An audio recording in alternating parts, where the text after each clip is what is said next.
Sempre Saúde. Apoio Exame Brasil, Bioclin e Unisanta. Boa noite a você, boa noite a todos. Começando mais um Sempre Saúde aqui pela Santa Cecília TV. E hoje eu tenho um cara muito legal que eu vou bater um papo com ele.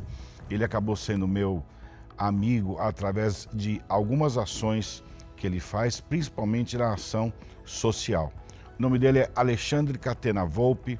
Ele é atual presidente do Centro Acadêmico José Martins Fontes, presidente e fundador da Liga de Medicina Legal da Universidade Metropolitana de Santos, coordenador do NJE da Ciesp, membro do LIDE Futuro Santos e é meu amigo. Ale, muito obrigado por você ter vindo, bater esse papo aqui conosco. Fazer um programa de saúde não é fácil e a nossa intenção é justamente estar batendo um papo para a gente trazer a informação numa linguagem fácil e uma linguagem descontraída. Você se forma esse ano, a gente está gravando hoje, você me falou que você se forma daqui a mais ou menos 10 dias, então você estará formado quando o nosso programa irá ao ar. Parabéns pela sua história, que eu acompanho já há algum tempo, e se formar médico não é fácil. A gente sabe que tem o lado social, tem o lado da empatia e o lado de se colocar no lugar do outro. Eu queria que você me falasse mais por que você quis fazer medicina e qual a sua intenção. Doutor, primeiramente quero agradecer o convite, é uma honra estar aqui com o senhor, amigo já de longa data. É isso aí, o cara, estamos juntos aí. Então, eu sempre quis ser médico desde pequeno. Eu lembro que a mãe até falava que eu comprava aqueles Playmobils de médico, aquelas coisas e tal. Eu falava assim, eu sempre quis ser médico, eu acho que medicina é um dom. A gente entende que a medicina ela tem um mercado de trabalho que não vai te deixar na mão, porque pela falta de médicos no país hoje em dia, que realmente acaba trazendo aí essa questão de, eu vou fazer medicina, mas não é bem assim que funciona a coisa. Eu acho que ele é um dom. Porque muitos acabam fazendo por obrigação ou porque querem alguma coisa, outros fazem por dom, por gostarem da conversa, e a gente vê isso daí, a diferença já no banco universitário. A gente enxerga bem, a gente consegue fácil, enxergar bem fácil. Isso daí. Exatamente. Então eu sempre quis ser médico, é uma coisa que eu sempre quis, eu fiz 3 anos de cursinho, então já existe aí uma grande batalha para conseguir entrar. A gente sabe que apesar do aumento significativo do número de faculdades de medicina no Brasil, que isso é um outro assunto, a gente realmente ainda tem uma demanda muito grande para poucas vagas. Exatamente. E o vestibulando de medicina acaba passando por esse processo.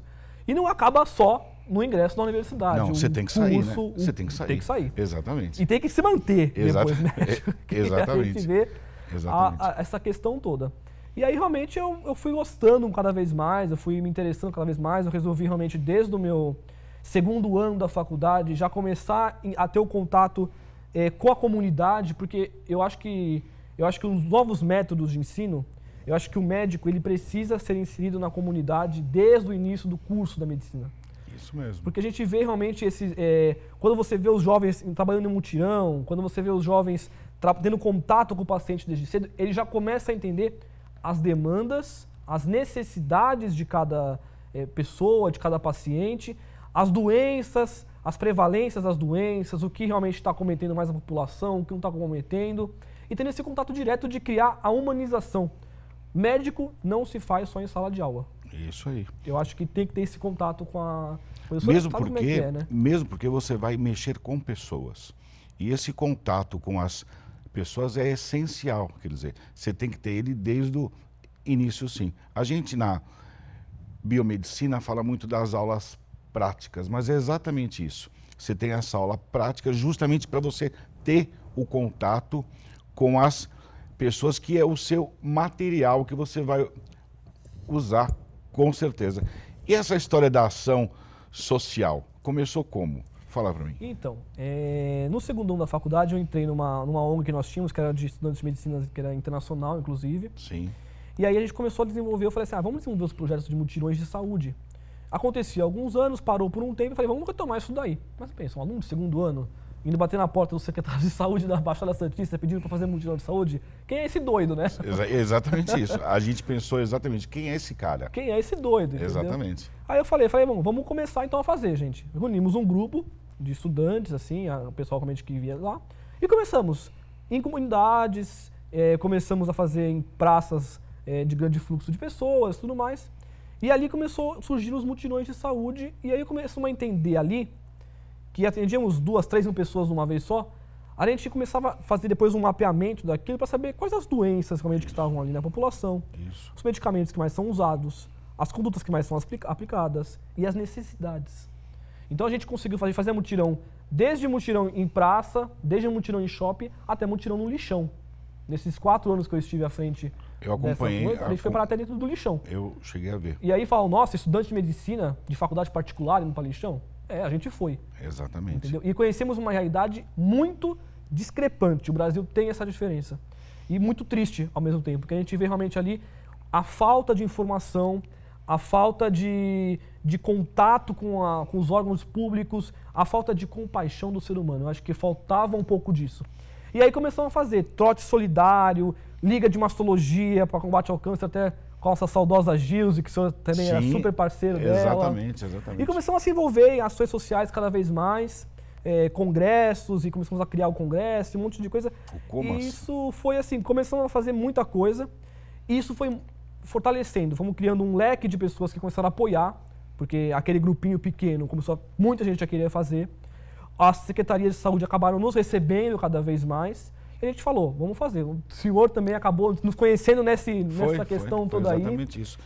Faz mais ou menos 3 anos atrás, né, que a gente fez um e esse ano fizemos o outro. E você vê que você está falando dessa carência de saúde pública num estado que é o estado de São Paulo.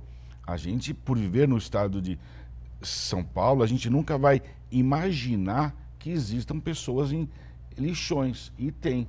A gente está falando também de uma cidade como Santos. Querendo ou não, a nossa saúde aqui em Santos funciona muito bem. A gente aqui não tem nenhum fim político, mas a gente quer falar que funciona bem. Agora, a ação de você querer fazer a medicina preventiva, que é acima de tudo, ou então aquela que acolhe, porque a pessoa vive numa situação miserável mesmo. Você imagine em outras regiões do nosso país o que não deve acontecer. Então essa ação ela tem que ser contínua.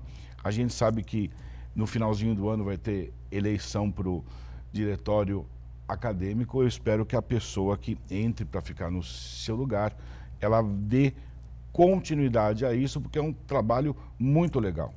Me fala agora como foi os últimos 2 anos do curso no meio de uma pandemia. Como foi isso? As aulas, mudou o quê? Enfim. Foi uma coisa assim muito diferente e inesperada. Nós estávamos todo mundo tranquilo, início do internato. Isso aí. Que a gente estava aguardando, estou no 6º ano, então eu falava, nossa, estamos aguardando o internato, estava no 4º. Fui para o 5º, em março surge a pandemia. A gente começou a ver os casos lá fora e não imaginávamos que chegaria no Brasil da forma como chegou. Exatamente. Entendeu? Isso. Então quando anunciaram os primeiros casos, eu falei, esse negócio não vai dar bom.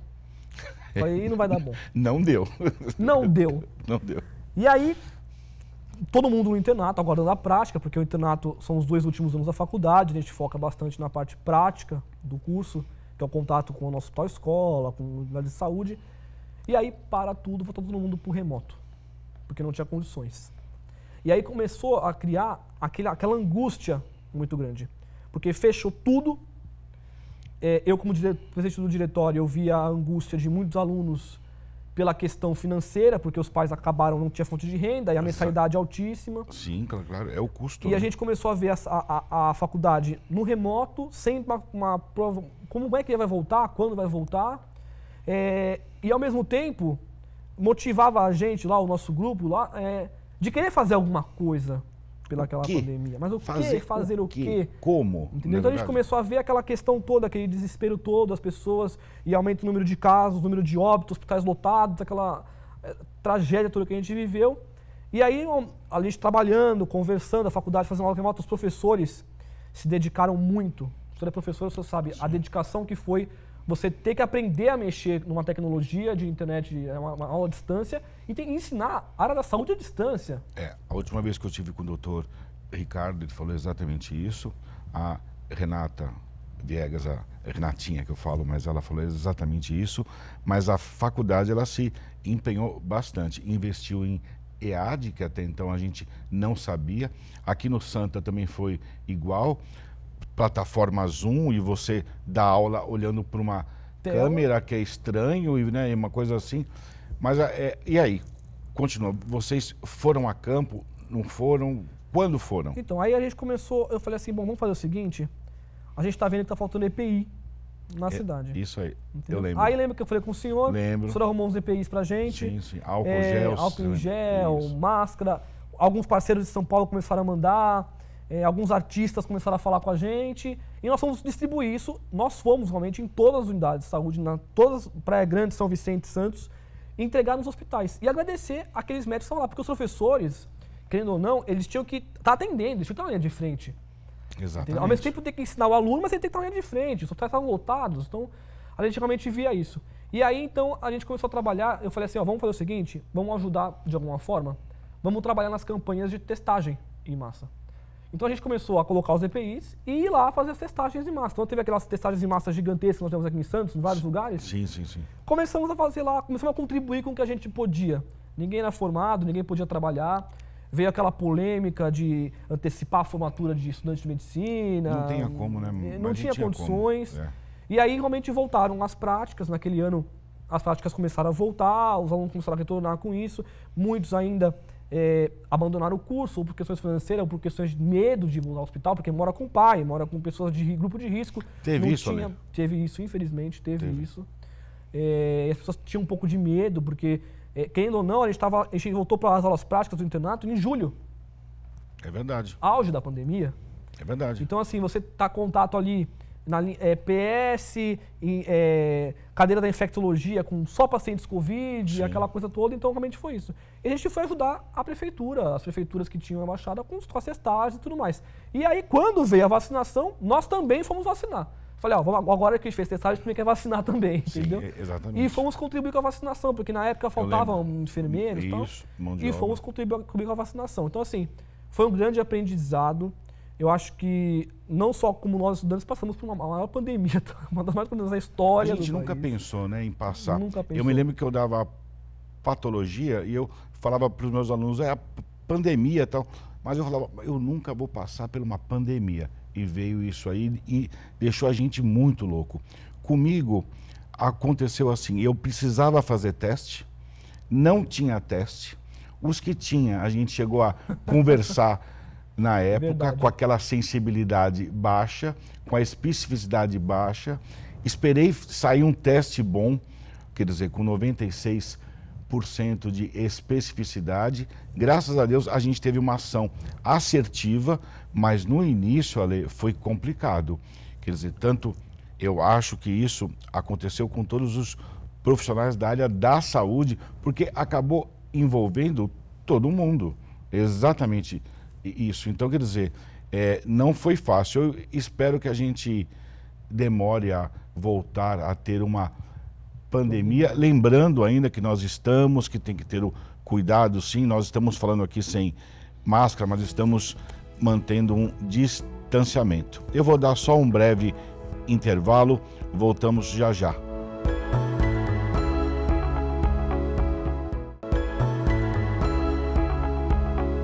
Olá, estamos de volta aqui com o Sempre Saúde pela sua Santa Cecília TV e agora apresentaremos o quadro Que Exame é Esse?, patrocinado pelo Laboratório de Análises Clínicas Célula Mater.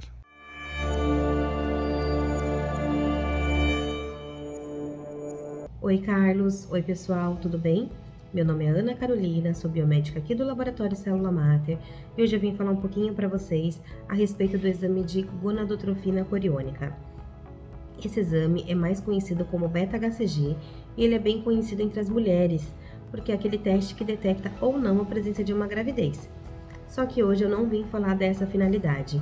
Aproveitando o mês de novembro, que é o mês de conscientização e prevenção à saúde do homem, eu vim mostrar que esse exame também tem um papel muito importante na saúde do homem.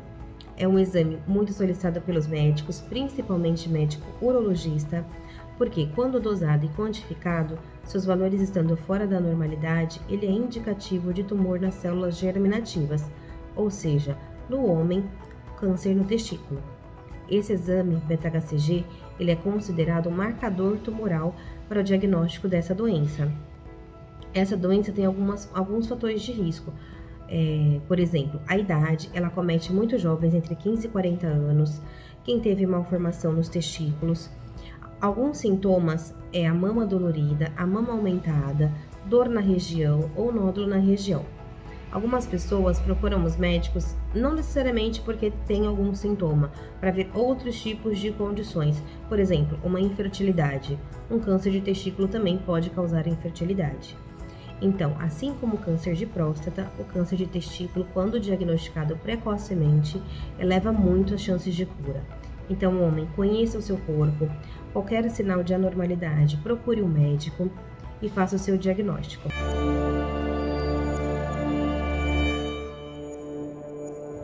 Voltando aqui com o meu bate-papo com o Alexandre Catenavolpi, que eu chamo de Ale, porque ele é meu amigo, um cara muito legal, um cara novo, e eu acho que a gente tem que exatamente conhecer as pessoas que se formam, os nossos futuros médicos. Ale, me fala uma coisinha, resumindo isso tudo, o que mais te marcou na pandemia?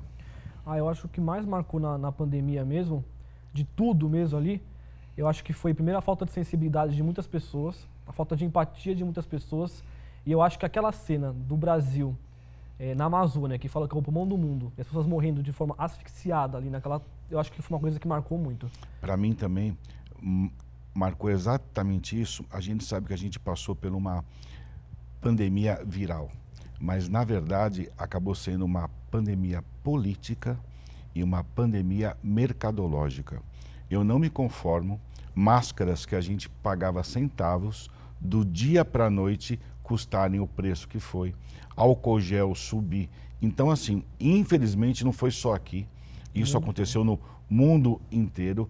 Pessoas, você vê a situação que estão, pessoas morrendo e outras pessoas pensando em ter lucro, sem falar o lado político, que a gente não vai entrar nessa seara porque não dá tempo.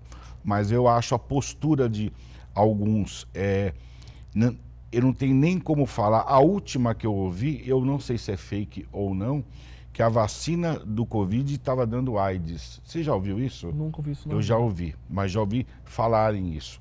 A gente sabe que a importância da vacina, ela é essencial. A melhor vacina que você tem é aquela que foi dada no seu braço. Não queira ser sommelier de vacina. A gente viu o cara, quero tomar A, B, C, D. A vacina tem um efeito, sim, é porque ela vai mexer no seu sistema imunológico, mas não deixe de tomar a vacina. Agora, a gente pensando um pouquinho mais de futuro, pensando um pouquinho mais para frente, a gente escuta muito falar de telemedicina. O que você acha disso? Olha, eu acho uma coisa muito boa, sinceramente. Sim. Eu sei que você já fez? Já fiz. Praticou? Entendeu? Eu sei como é que é, existe uma série de questões no meio aí envolvendo conselhos e tudo mais. Os conselhos. Mas na pandemia a gente viu que funcionou muito. Exatamente. Entendeu? Foi o que salvou muita gente. Muita gente. Então, assim, os médicos tinham medo, as pessoas tinham medo de sair de casa, de procurar o hospital. E muitos médicos, muitos profissionais de saúde atenderam via remota. Então, assim, eu vi profissionais, hospitais de ponta, sim, fazendo o primeiro atendimento presencial e a continuidade para acompanhar aqueles 14, 15 dias da quarentena do Covid, de quem estava positivo, acompanhando por forma remota. As consultas que são eletivas, que o médico tinha medo às vezes de ficar no consultório, o paciente tinha medo de ir, fazendo ali de forma remota. Então, assim, existem os seus prós e os seus contras, mas, na minha opinião, eu acho que é uma coisa que tem que ser levada em consideração e é uma coisa que a pandemia deixou de aprendizado. A telemedicina é uma coisa que tem que ser realmente continuar e tem que ser aprimorada cada vez mais. Ela tem que ser um pouquinho mais trabalhada, mas eu acho que a conduta, quer dizer, você ter uma consulta é muito importante. Qualquer coisa que você for fazer com você ter a consulta de um médico. Não adianta o doutor Google ou que a minha vizinha fez. A gente vê, quanto a falar de protocolo de Covid, a gente vê grandes hospitais onde médicos têm protocolos diferentes. Como é um vírus novo ainda, a gente não sabe por onde ir. Mas eu acho que no contexto, a gente aqui no Brasil perdeu 600 mil pessoas, perdeu muita gente. Mesmo assim, a gente está saindo com uma vitória de ter a vacina. Exatamente isso. Então, eu acho que essa vitória, a gente viu que quando a gente quer, quando tem dinheiro, a coisa anda. Mas quando a gente quer, a coisa anda mesmo. Então, foi uma vitória. E qual é o futuro? O que você acha que vai rolar daqui a 10 anos? A telemedicina vai estar presente, sim? E essas consultas, como vão ser? A importância do médico se faz presente cada vez mais, você não acha? Eu acho que sim, eu acho que a telemedicina tem que continuar, eu acho que tem que ser aprimorado em alguns casos específicos, mas deixando bem claro que a clínica é soberana. Isso é, exatamente. Nós temos um professor lá, o Dr. Diniz, que sempre fala isso. Dr. A Ricardo clínica Diniz, isso. é soberana. Exatamente. Então, realmente, o contato físico, uma boa anamnese, um bom exame físico, sim, o contato, sentir o paciente, entendeu? Quando você toca o paciente, quando ele chega no consultório, você dá a mão para ele, você já consegue saber se ele está febril ou não está febril. Exatamente. Só pelo toque. O contato ali, eu acho que isso não tem jeito. O olho no olho tem que ter. Isso daí tem que continuar. Sim. Isso tem que ser incentivado cada vez mais pelas faculdades, principalmente na área de propedêutica. Isso, propedêutica eu é acho interessante. que é muito importante. A telemedicina foi bacana, é uma coisa que tem que ser lembrada, mas eu acho que o contato, isso não tem que parar nunca. O médico precisa disso, porque um cara que faz um bom exame físico, ele consegue, os exames laboratórios ajudam muito. Sim, a gente os de imagem ajudam muito. Exames complementares. Mas eu sou dono de laboratório e eu aprendi que a clínica, ela é soberana, assim. Eu consigo falar se o paciente está ou não. Você não consegue ver se o paciente tem 244,5 de glicemia. Eu tenho que fazer o exame para a gente ver. Mas a clínica, esse contato físico é muito bom e tem que ter. É isso aí, a gente deixar isso bem claro, que o contato com o médico, a atenção que o médico dá, às vezes a atenção que o médico dá em ouvir a pessoa que está passando mal, já ajuda bastante. Quando vocês se formam aqui, vocês vão fazer estágio ou vão fazer a residência aonde? Aqui em Santos? Eu acho que na Baixada. Na Baixada, doutor Calão, é uma coisa realmente muito complicada. Por quê? Eu vejo. Nós temos aqui hoje 5 faculdades de medicina. Sim. E a grande maioria dessas 5 faculdades de medicina que formam médicos, em torno aí de quase 400, 350 médicos mais ou menos por ano. Por ano. Entendeu? Procuram fazer residência fora daqui. Então, assim, a cidade de Santos, a Baixada Santista, forma médicos para outros lugares. Entendi. E a demanda de pacientes aqui é muito grande. Sim.